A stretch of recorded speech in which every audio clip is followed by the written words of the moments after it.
Di sebuah rumah besar di pinggiran Jakarta, udara terasa berat saat notaris selesai membaca wasiat ayah kami. Semua saham perusahaan dan properti akan diberikan kepada Kartika, karena Nurul belum membentuk keluarga yang benar sesuai ajaran agama dan tradisi kita, kata notaris dengan suara datar yang menusuk. Kakakku Kartika, yang sudah menikah dan memiliki 2 anak laki-laki, tersenyum puas sambil memeluk suaminya, sementara aku, Nurul, berdiri membeku dengan hati yang hancur berkeping-keping. Ruangan itu masih sama seperti dulu, dinding kayu jati berukir, oto ayah di atas mebah kecil dengan al-Quran terbuka, dan aroma kopi tubruk yang selalu menyelimuti pertemuan keluarga. Tapi hari ini semuanya terasa asing. Ibu duduk di kursi rotan sambil mengusap air mata dengan ujung kerudungnya yang putih bersih. Ini kehendak Allah, Nurul, katanya pelan, suaranya gemetar. Kamu tahu ayah selalu bilang, anak perempuan harus menikah dengan laki-laki yang saleh, melahirkan cucu, melanjutkan garis keturunan. Aku ingin berteriak, tapi tenggorokanku tercekat. Selama 20 tahun aku menyembunyikan siapa diriku. Di universitas dulu, aku bertemu Maya di klub sastra kampus. Dia gadis Bandung yang lembut, suka membaca puisi Chairil Anwar sambil minum teh tarik di warung pinggir jalan. Cinta kami tumbuh pelan, seperti akar pohon beringin yang tak terlihat tapi kuat. Kami tak pernah berani bilang ke siapapun. Aku pura-pura sibuk kerja, pura-pura menolak lamaran karena belum siap. Tapi Kartika tahu. Dia pernah melihat aku dan Maya berpegangan tangan di Mall Senayan tahun lalu. Sejak itu, dia mulai berbisik-bisik ke ayah. Nurul tidak normal, ya. Dia akan membawa malu pada keluarga. Lebih baik aset bisnis batik kita aman di tangan aku yang sudah punya anak. Sore itu, setelah notaris pergi, Kartika mendekatiku di teras belakang. Kamu sendiri yang memilih jalan ini, Nur. Aku cuma menjaga apa yang ayah percayakan. Kamu kan bilang kamu bahagia dengan pilihanmu itu. Sekarang terima konsekuensinya. Matanya tak marah, justru penuh iba yang membuatku semakin sakit. Aku menatapnya lama.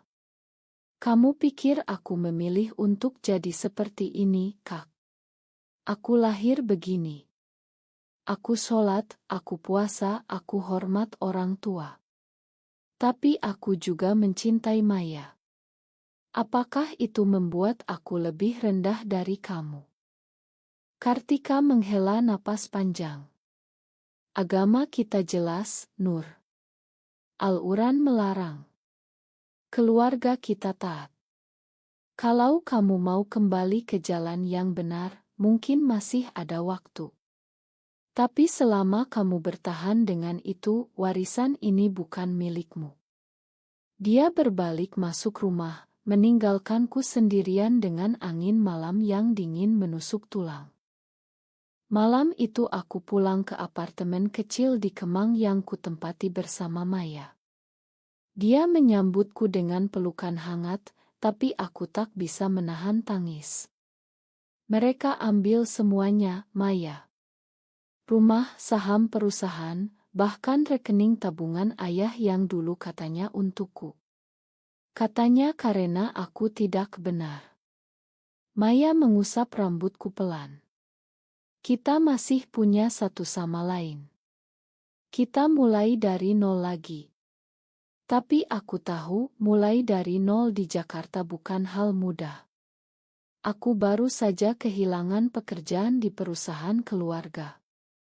Kartika sudah memastikan itu. Hari-hari berikutnya berlalu seperti kabut. Aku mencari kerja di agensi pemasaran digital. Gaji kecil, tapi cukup untuk bayar kontrakan. Maya yang gurus di Depok tetap setia di sampingku. Kami tak pernah bicara soal pernikahan resmi di Indonesia, itu mustahil. Tapi kami punya janji kecil. Setiap Jumat malam, kami masak rendang bersama dan berdoa dalam hati masing-masing. Aku masih sholat 5 waktu, tapi setiap kali sujud, aku bertanya pada Tuhan, apakah Engkau benar-benar membenci aku karena mencintai sesama perempuan? Jawabannya tak pernah datang. Kartika sesekali kirim pesan. Ibu kangen. Datanglah ke rumah kalau mau. Tapi aku tahu itu bukan undangan tulus.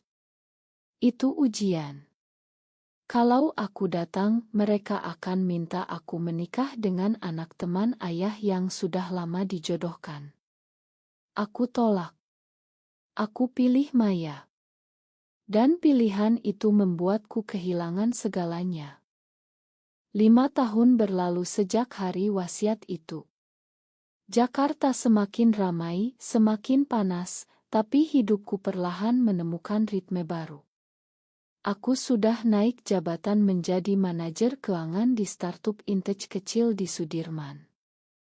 Gaji cukup untuk sewa rumah kontrakan 2 lantai di Tebet, beli motor, dan sesekali liburan ke Bali bersama Maya. Kami tak lagi sembunyi-sembunyi di depan teman-teman dekat. Mereka tahu dan mereka tak peduli. Tapi keluarga besar. Mereka masih bungkam. Ibu kadang telepon. Kartika baru buka cabang batik di Bandung, Nur. Bisnisnya lancar. Kamu kapan pulang? Aku jawab singkat, sibuk, Bu. Tak pernah kutanya kabar Kartika lebih dalam. Aku dengar dari sepupu bahwa dia sudah punya 3 anak sekarang, suaminya naik pangkat di kantor pemerintah. Rumah besar ayah sudah direnovasi, kolam renang baru, mobil mewah. Sementara aku dan Maya hidup sederhana. Tapi kami bahagia. Setiap pagi, Maya bangun lebih dulu, buat kopi, lalu kami duduk di balkon kecil sambil lihat matahari terbit di atas atap rumah tetangga. Kamu gak nyesel pilih aku? Tanyaku suatu hari. Maya tersenyum. Aku pilih kamu setiap hari, Nur. Tapi di malam-malam sepi, keraguan datang. Aku masih ingat ayat-ayat yang sering Kartika bacakan dulu. Dan laki-laki di antara kamu yang mendatangi laki-laki sungguh buruk perbuatan mereka. Aku bukan laki-laki, tapi keluargaku menganggapku sama. Aku pernah coba bicara dengan ustaz di masjid dekat apartemen lama. Dia bilang, ini ujian, nak. Kembalilah ke Itrah. Aku pulang dengan hati lebih berat. Apakah cinta kami ujian, atau justru anugerah? Aku tak tahu lagi. Suatu malam, telepon dari nomor tak dikenal. Nurul. Ini Kartika. Suaranya berbeda, tak lagi angkuh. Bisnis kita perusahaan batik ayah lagi susah. Ekspor ke Eropa turun drastis. Utang bank menumpuk. Aku dengar kamu sekarang ahli keuangan di Jakarta. Bisa bicara. Aku diam lama. Kak, 5 tahun lalu kamu bilang aku bukan bagian dari keluarga lagi. Sekarang kenapa? Kartika menjawab pelan, karena sekarang aku yang butuh kamu. Tolong. Aku tutup telepon tanpa janji. Maya melihatku dari dapur. Kamu mau bantu? Tanyanya. Aku mengangkat bahu. Aku belum tahu. Dulu mereka rampas segalanya karena aku lesbi. Sekarang mereka ingat aku ada. Maya mendekat, memeluk pinggangku. Kamu yang putuskan. Tapi ingat, pilihanmu dulu sudah membawa kita ke sini. Jangan biarkan masa lalu mengendalikan lagi. Malam itu aku tak bisa tidur. Aku buka laptop, lihat laporan keuangan perusahaan keluarga yang entah bagaimana Kartika kirim ya email. Angkanya buruk. Utang hampir 3 miliar. Kalau tak ada suntikan dana dan restrukturisasi dalam 3 bulan, bangkrut. Aku bisa bantu. Aku punya koneksi di bank, punya strategi digital marketing yang bisa selamatkan ekspor. Tapi harganya. Haruskah aku kembali ke rumah yang dulu mengusirku? Aku akhirnya datang ke rumah lama di Depok 2 minggu kemudian. Gerbang besi masih sama, tapi catnya sudah pudar. Kartika menyambutku di teras dengan kerudung panjang dan senyum yang dipaksakan. Masuk, Nur. Ibu di dalam. Ibu memelukku erat, air matanya jatuh. Kamu kurus sekali. Makan yang banyak ya. Kami duduk di ruang tamu yang dulu penuh kehangatan, sekarang terasa dingin. Kartika langsung ke inti. Kamu lihat laporannya. Kita butuh investor baru. Kamu kenal banyak orang di Intech. Bisa bantu presentasi ke bank. Aku menatapnya tajam. Kak, dulu kamu bilang aku dosa besar. Kamu ambil rumah ini, ambil saham ayah, ambil masa depanku. Sekarang kamu minta bantuanku. Kartika menunduk. Aku takut waktu itu, Nur. Ayah sakit parah, dia minta aku jaga nama baik keluarga. Aku punya anak, aku takut mereka diejek di sekolah karena punya bibi lesbi. Kata itu keluar pelan, tapi menusuk. Ibu menangis. Kita semua salah, Nak. Tapi sekarang perusahaan ini warisan ayah. Jangan biarkan hancur. Aku diam lama. Di kepalaku suara Usta dulu berputar. Tapi juga suara Maya yang bilang kamu bukan milik mereka lagi, Nur. Kamu milik dirimu sendiri. Akhirnya aku bilang, baik. Aku bantu. Tapi ada syarat. Aku yang pimpin restrukturisasi. Dan Maya boleh ikut rapat. Dia bagian dari hidupku sekarang. Kartika mengangguk pelan. Asal perusahaan selamat. 3 minggu berikutnya jadi neraka. Setiap hari aku bolak-balik Tebet Depok. Rapat dengan bank, nego utang, desain ulang produk batik untuk pasar online. Maya ikut membantu desain kemasan yang lebih modern. Tapi ketegangan di rumah tak hilang. Suatu malam saat makan malam, suami Kartika bicara. Nurul, kamu baik sekali mau bantu. Tapi tolong jangan bawa pengaruh buruk ke anak-anakku. Aku letakkan sendok. Pengaruh buruk. Cinta aku ke Maya itu buruk. Kamu ajar anakmu benci orang seperti aku. Kartika memotong. Cukup.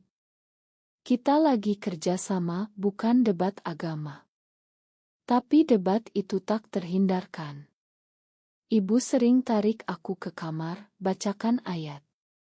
Lihat, Nur. Allah sayang kamu.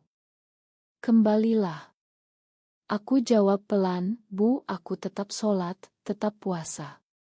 Aku cuma mencintai orang yang salah di mata kalian. Apakah itu membuat aku bukan anakmu lagi? Ibu tak jawab, hanya menangis. Maya di rumah menunggu setiap malam dengan sabar. Kamu capek sekali. Jangan paksa diri. Aku peluk dia erat. Aku lakukan ini bukan untuk mereka, Maya. Aku lakukan karena ayah. Dan karena aku ingin bukti bahwa aku bukan beban. Tekanan semakin berat saat bank ancam sita aset kalau tak ada pembayaran cicilan bulan depan. Aku kerja 20 jam sehari. Kartika mulai percaya padaku. Suatu sore, dia ajak aku ke gudang batik di Tanah Abang. Dulu ayah ajar aku di sini. Sekarang aku takut kehilangan semuanya. Kami duduk di antara tumpukan kain. Nur, aku minta maaf. Dulu aku egois. Aku pikir dengan ambil warisan, aku selamatkan keluarga dari malu. Tapi malu itu tetap ada di hati aku setiap lihat kamu sukses tanpa kami. Aku tersenyum getir. Kak, aku juga minta maaf. Aku tak pernah bilang jujur dari awal. Aku takut kalian usir aku. Ternyata kalian tetap usir. Kami diam lama. Lalu Kartika bilang pelan, aku baca banyak sekarang. Beberapa ulama bilang kasih sayang itu rumit. Aku tak mengerti semuanya. Tapi aku tahu kamu adikku. Itu bukan penerimaan penuh, tapi cukup untuk saat ini. Tapi masalah datang dari luar. Sepupu-sepupu yang lain tahu aku kembali. Mereka bisik-bisik di grup keluarga. Nurul bawa pacar perempuannya ke rapat. Ini memalukan. Suatu hari, ustaz langganan keluarga datang ke rumah. Dia panggil aku ke ruang tamu. Anakku, Allah memberikan kesempatan kedua. Tinggalkan cara hidupmu itu. Nikah dengan laki-laki, maka Allah akan berkahi perusahaan ini. Aku berdiri. Ustadz, saya hormati ilmu Anda. Tapi saya tak bisa bohong pada hati saya. Kalau Tuhan ingin saya berubah, Dia sudah ubah saya sejak lama. Ini saya sekarang. Kartika tak membela aku terang-terangan, tapi dia tak usir ustaz itu. Malamnya dia bilang, Nur, aku tak bisa paksa mereka semua mengerti. Tapi aku mulai mengerti. Kamu selamatkan perusahaan ini, aku akan jaga rahasia kita. Maya mulai lelah. Aku takut kamu kembali ke mereka dan lupa aku. Aku pegang tangannya. Aku tak akan pernah lupa. Kamu rumahku sekarang. Puncak krisis tiba saat investor asing mundur karena skandal kecil di media sosial. Aku presentasi selama 3 jam di depan Dewan Bank. Kita ubah model bisnis. Bukan lagi hanya ekspor kain, tapi brand style batik modern untuk anak muda. Saya punya data, pasarnya tumbuh 40% tahun ini. Angka-angka itu keluar dari mulutku dengan lancar. Kartika duduk di sampingku, tangannya gemetar. Setelah rapat, bank setuju restrukturisasi. Tapi syaratnya berat, aku harus jadi direktur keuangan sementara selama 1 tahun. Kartika setuju tanpa ragu. Kamu pantas, Nur. Di rumah, perayaan kecil diadakan. Ibu masak opor ayam awritku. Tapi saat Maya datang membawa kue, suasana langsung tegang. Anak-anak Kartika bertanya polos, Bibi Nur punya pacar cewek ya? Kartika buru-buru alihkan pembicaraan. Malam itu, aku dan Maya bertengkar kecil di mobil. Aku capek jadi rahasia, Nur. 5 tahun kita bersama, tapi di depan keluargamu aku tetap teman. Aku peluk dia di parkiran. Ma, aku sedang coba perbaiki semuanya. Kartika kemudian datang ke apartemen kami suatu malam. Dia bawa makanan. Maya, terima kasih sudah sabar sama adikku. Itu pertama kalinya dia panggil Maya dengan nama. Mereka bicara panjang. Kartika cerita betapa beratnya jadi kakak sulung, selalu harus contoh. Aku takut kalau Nurul bahagia dengan caranya sendiri, berarti aku gagal jaga warisan nilai. Maya jawab lembut, nilai yang paling penting adalah kasih sayang, Kak. 6 bulan kemudian, perusahaan sudah stabil. Ekspor naik, utang lunas separuh. Aku duduk di ruang kerja ayah yang dulu milik Kartika. Dia masuk, bawa 2 gelas teh. Nur, terima kasih. Tanpa kamu, kita sudah bangkrut. Aku tersenyum. Kita sama-sama belajar, Kak. Ibu akhirnya bilang pelan suatu sore, aku tak bisa ubah pandanganku tentang itu. Tapi aku tak mau kehilangan anakku lagi. Itu cukup. Tak ada pelukan besar, tak ada ma resmi. Tapi pintu terbuka sedikit. Aku putuskan mundur dari jabatan direktur setelah kontrak selesai. Perusahaan sudah aman di tangan Kak Kartika. Aku kembali ke startupku, ke hidupku dengan Maya. Kartika mengangguk. Kamu selalu punya tempat di sini. Meski belum sempurna. Malam terakhir di rumah lama, aku dan Maya duduk di teras. Bintang Jakarta samar di balik polusi. Aku pegang tangannya erat. Kami telah kehilangan banyak, warisan, persetujuan penuh, tahun-tahun yang hilang. Tapi kami dapatkan sesuatu yang lebih berharga, kekuatan untuk berdiri di atas pilihan kami sendiri. Setelah semuanya, apakah aku benar mempertahankan identitas diriku meski harus kehilangan keluarga dan warisan, atau kakakku benar dalam mempertahankan nilai agama dan tradisi yang telah membentuk kita selama ini?